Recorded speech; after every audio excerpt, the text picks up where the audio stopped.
अपना प्यार हमर तू भूल जइहे बुझिए गो सपना हमरे होई छे बियाह ध्यान रखी है रे अपना प्यार हमर तू भूल जइहे बुझिए गो सपना हे तो नहीं अब कहियो भेट रे जाई छही तो जोन गे दुनिया दिलवा से करब डिलीट गे जाई छही तो जोन गे दुनिया दिलवा से करब डिलीट गे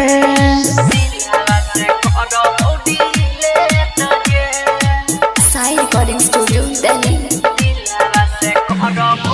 म्यूजिक निर्भय राज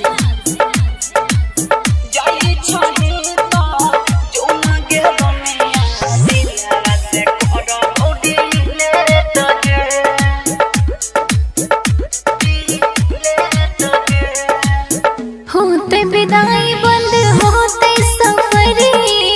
रुक जत गाड़ी प्यार के रुक जत गाड़ी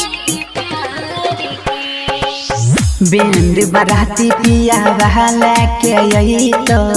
संग में डोलिया कहाँ गे कर ली है दूसरे से सेट रे जाई छही तो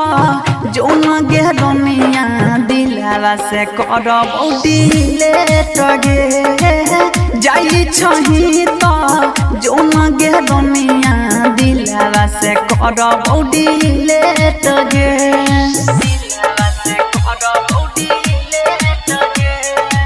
साई रिकॉर्डिंग स्टूडियो दिल्ली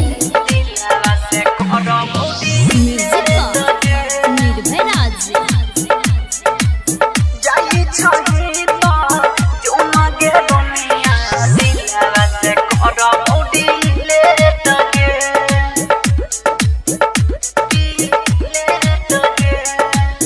गलती ने तो हरिये में कोनो छौ जान गई प्यार के है छही रे गीत गे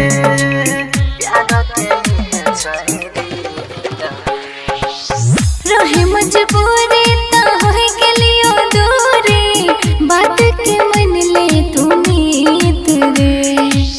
गुड्डू तू कर दलही लेट रे रौशन रमेश बलराम मुकेश नहीं रोईता होके आपस से टगे